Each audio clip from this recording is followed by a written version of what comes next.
질문 들어오셨어요. SK 하이닉스 어디까지 보면 좋을까? 이렇게 하셨는데, 어디까지는 저도 모르겠어요. 그죠? 예. 그거는 뭐 맞추려고 하는 게 아니라 대응하려고 하는 건데, 예. 자, 그럼 하나씩 한번 분석을 해볼게요. 이렇게. 분석을 해본다는 게 뭐, 저는 이 가격으로 사고 팔기 때문에 결국에는 기준이 가격이 될 수밖에 없잖아요. 그죠? 예, 그게 가장 객관화돼 있는 거니까. 그래서 오랜 시간 동안 차트를 보면 또 차트를 보는 그 자체가 무의미하다, 무의미하지 않다, 뭐 차트 보면 안 된다 이렇게 얘기하는데 그건 다 일장일단이 있어요, 그죠? 그러나 기본적으로 가격을 가지고 기준을 삼아야 리스크 관리하는 게 이 게임에서 제일 중요하잖아요. 우리가 주식 매매는. 저는 리스크 관리가 제일 중요하다고 생각해요. 왜? 한순간에 다 날아갈 수 있단 말이에요. 근데 좋은 회사니까 이거는 난 오래 버틸래. 이 말도 맞아요. 맞는데 이거를 우리가 우리 입장에서는 개인 입장에서는 돈이 없는 입장에서는 이거를 수익을 내려고 우리가 매매를 하는 입장에 보면은 장기 투자도 다 맞죠. 틀린 건 아니죠. 그 나름대로 다 이유가 있으니까요. 그죠? 방법의 하나일 뿐인데 돈이 없는 우리가 이제 돈을 벌기 위해서는 리스크 관리가 더 중요해요. 왜냐면 없는 돈 모아갖고 주식하면서 그 돈 날리면 그게 더 무의미하다고 생각하거든요. 그래서 쭉 차트를 보면 우리가 괜히 이런 용어가 탄생하는 게 아니거든요. 이게 변곡이라는 용어들이 이런 게 뭐냐면 흐름이 바뀌었으니까 그 터닝 포인트 변곡이라고 할 수 있는 거잖아요. 이렇게 그죠? 흐름이. 그러면 이렇게 2020년에 이렇게 주가가 가다가 여기서 꺾인 자리에서 또 저항을 받잖아요. 근데 또 열심히 올라왔더니 또 그때 또 저항을 받아요. 이렇게. 꺾었다는 건 요 기점에서부터 누군가가 이 흐름을 바꿨다는 것을 힘 있는 자가 바꿨을 가능성이 높잖아요. 근데 여기서 누가 이렇게 여기서 내릴 때 누군가는 던질 때 누구는 받았을 거 아니에요. 그러니까 거기에 올라오면 그 매물이라고 하죠. 그 매물이 다시 던졌을 가능성이 높죠. 그죠? 왜? 아유, 이거 나 갈 거라고 해서 이거 잡았어. 근데 밀렸어. 다시 오니까, 아예 안 되게 던지는 사람들. 그러니까 그게 이제 스탑이 걸리면 세력 입장에서도 이렇게 갈 이유는 없는 거죠. 왜? 비싸게 받는 게 더 낫지 입장에서 보면 그죠? 물론 여기서 강력한 어떤 모멘텀이 있어서 갈 수도 있죠. 예, 그러나 이렇게 밀렸어요. 어쨌든 그러면 흐름을 또 바꾼 자리는 또 여기잖아요. 그죠? 무슨 얘기냐면은 오를 때 자연스러운 흐름을 바꾼 자리는 여기가 되고요. 그죠? 아니 오르다가 내릴 때 자연스럽게 흐름을 바꾼 자리는 여기에요.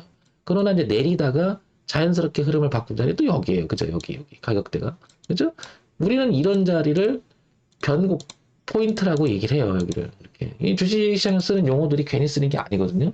여기가 매물의 지지와 저항이라고 또 얘기하는 거고요. 근데 여기는 반대로 보시면 어때요? 저항을 받았어요. 근데 통과하니까 그냥 달리기 시작하잖아요. 그죠? 내려오지도 않아요. 그러니까 요 가격은 되게 중요했다 이거죠. 여기가. 자, 그러면서 흐름을 이제 또 타요, 이렇게. 그러니까 어디까지 갈지는 모르겠으나 이 흐름이 바뀌지 않는 한, 이 흐름이 않는 한 계속 어디까지 갈지 모르죠. 다만 이제 흐름상 이제 경험치상 이 차트 분석을 해보면 왼쪽에 월봉 같은 이 대흐름이 보이잖아요. 그럼 이 대흐름을 따라가는 경우도 엄청나게 많더라 이거죠. 예.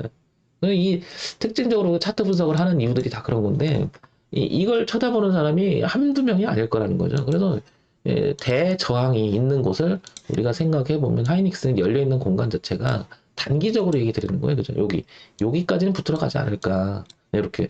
다만 꺾어서 지지하장을 확인하고 넘어간 이 자리를 이탈하면 안 되고 흐름상 이것도 이탈하면 안 되는 거죠. 저는 어디까지 가요라고 묻는 것보다는 어떤 대응이 필요한가 보면 이 공간에서 깨지지만 않으면 자연스럽게 계속해서 이 흐름을 시장에서 인정하는 거잖아요. 그 흐름을 상승으로 가겠다는.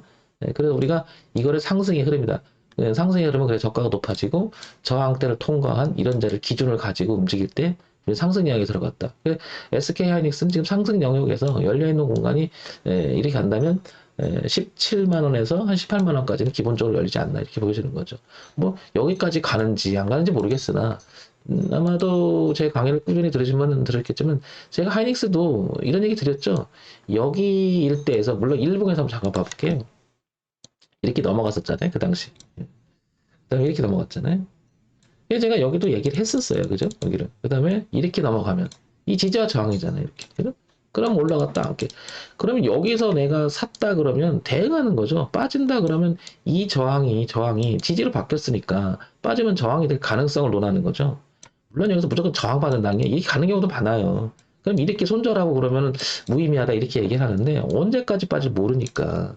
그래서 우리가 흐름의 기준을 고점이 낮아진다 그러면 하방이라고 얘기하고 저점이 높아진다 그러면 이걸 상승이라고 얘기하고 고점이 낮아지다가 저점 높아가는 흐름을 여기를 상승 변곡이라고 얘기하고 저점이 높아지다가 고점이 낮아지는 이 흐름이 바뀌는 자리를 우리는 하락 변곡이다.